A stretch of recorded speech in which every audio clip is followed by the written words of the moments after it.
The battle to keep illegal aliens in the U.S. is continuing despite the brutal defeat that the Democrat Party endured back in November. For example, a Democrat stronghold in the state of Oregon is taking steps to try and reinforce its status as a sanctuary state by mandating training now for its state workers on how not to cooperate with federal immigration enforcement. The Oregon Department of Administrative Services has initiated a mandatory so-called Oregon Sanctuary Promise. It is a training program for its over 11,000 employees. So let's talk about what they're actually telling them to do. The training is aiming to educate employees about Oregon sanctuary laws and how they affect state workers' responsibilities. It will cover what state employees can and cannot do regarding immigration enforcement and how to identify and respond to behavior that may violate these laws. Once assigned to this training, the employees for the state of Oregon will have 30 days to complete it. So to discuss this issue further, let's take a look at the article from the Post-Millennial that talks about this. They write, Oregon mandates training for state of workers to not cooperate with Trump deportation plans. Let's see. As the next Trump administration is poised to crack down on illegal immigration impacting the nation, the Oregon Department of Administrative Services is in the midst of conducting mandatory staff training sessions that instruct employees not to cooperate with Immigration Customs and Enforcement, or ICE. The trainings cover Oregon's sanctuary laws, which prohibit state and local law enforcement and government employees from assisting federal immigration officials with immigration enforcement. On Thursday, Oregon's Department of Administrative Services sent an email to its more than 11,000 employees, urging them to complete its Oregon Sanctuary Promise training, which teaches employees how to recognize behavior that may be violating the law if ICE agents were to approach government employees. Now, Debbie Dennis, who is the Deputy Director of Oregon's Administrative Services, wrote in an email to her peons. She says, a new training will be assigned to you in Workday starting Friday, January 17th, and I want to explain its importance and the timeline for completing the training. The title of the training is Oregon's Sanctuary Promise, and it covers Oregon's laws relating to our status as a sanctuary state. Many of you know that Oregon was the first state to pass a law in 1987 prohibiting state law and local police and government from helping federal authorities with immigration enforcement. Now, of course, she also doesn't reference the fact that the state was also one of those anti-black states that passed laws to keep themselves a white-only state. You see, my friends, while back in 1987, Oregon did become the first state to pass a law prohibiting state and local police from helping federal authorities in immigration enforcement, they were also a state that just 30 years prior had passed its first black exclusion law, which banned slavery but also prohibited black people from living in the territory for more than 3 years. Oopsie doopsie. And they had additional laws that further restricted black people from entering or residing in Oregon. So, good on Debbie, I suppose. Anyway, she goes on to write that this training is about Oregon law and how it affects what state employees can and cannot do. The training will help you identify if you are witnessing behavior that violates the law. Oh my. And you will know what action to take. And in the rare event that any of us are approached to assist in immigration enforcement, we'll know what steps Oregon law specifies we must take. The training takes about 30 minutes, and we have 30 days to complete it. Yeah. So that is good old Debbie for you. Anyway, the Post-Millennial goes on to write that the Oregon Department of Justice, regarding the Oregon Promise Law, stated that the Sanctuary Promise Act requires all requests made by federal agencies to state and local law enforcement and government agencies regarding immigration enforcement to be documented, reported, and denied.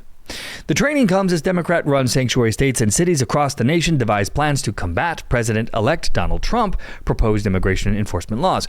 Exactly. They didn't do this under Biden. They're doing this under Trump. They want to make sure that whatever happens next, that they will be seen as resisting, and oh yes, resisting.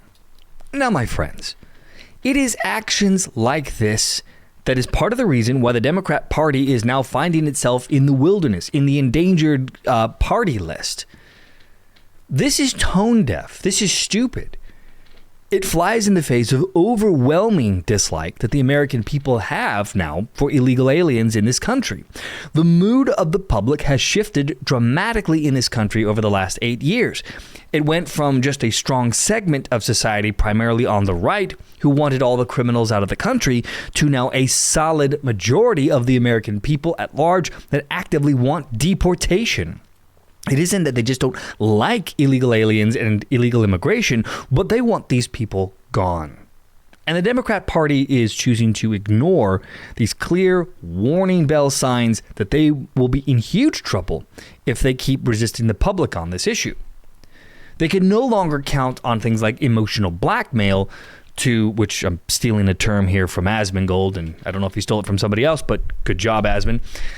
Anyway, emotional blackmail over the deportation of aliens. The family, the kids, the children, the dogs. You can't deport them all, right? People don't care about it anymore. It's no longer working. And honestly, you can thank Texas for this. Governor Abbott, who directed a large flow of illegal aliens pouring into his state over to left-wing run states to give them a taste of their own medicine, it seems to have a profound effect. And the American people don't want it anymore. They want this problem over and done with.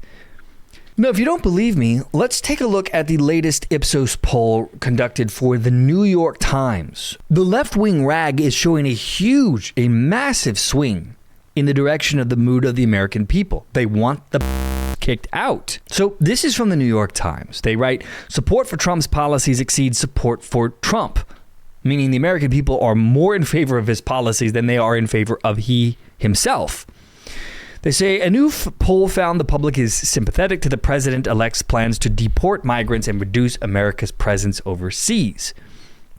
Many Americans who otherwise dislike President-elect Donald J. Trump share his bleak assessment of the country's problems and support some of his most contentious prescriptions to fix them, according to a new poll from the New York Times and Ipsos.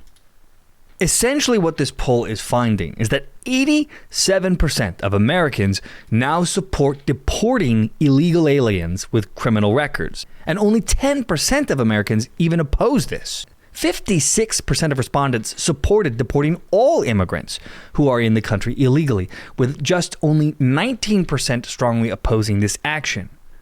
55% of Americans want all undocumented immigrants to be deported. They want them gone.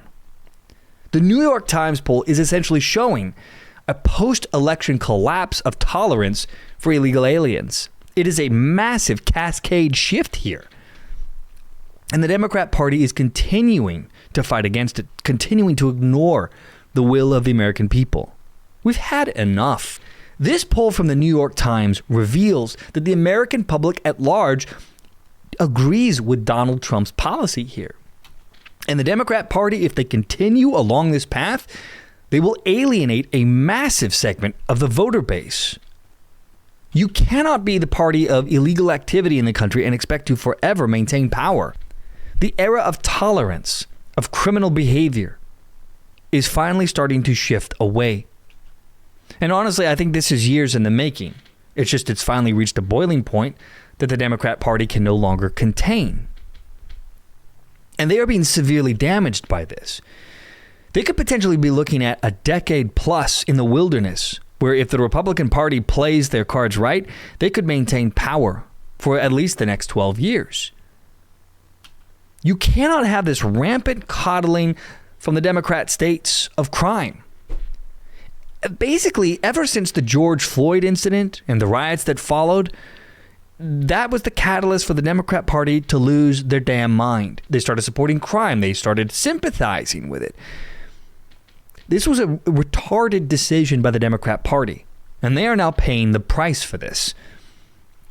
The reality here, my friends, is the political fallout for this is only just beginning.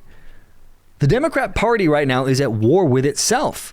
You've got one half of the party that wants to stick to their guns despite the death spiral that their party is in, versus the other side who understands that you have to pick your battles, that the end here is nigh for their party if they don't pivot. And because of this, I expect you will find Senate Democrats who will break and support for bills like the Laken Riley bill, which would allow for the detention of criminal migrants or illegal aliens. This is going to happen despite the loud screaming voices within their party. Those that have any brains left in their bodies here are going to change their public opinions on this. Times are a-changing, my friends. And I'm expecting shock and awe coming from the Trump team in just a couple of days. This is going to be perhaps one of the biggest political earthquakes in American history, and we, my friends, get to have a front row seat for all of this as it begins.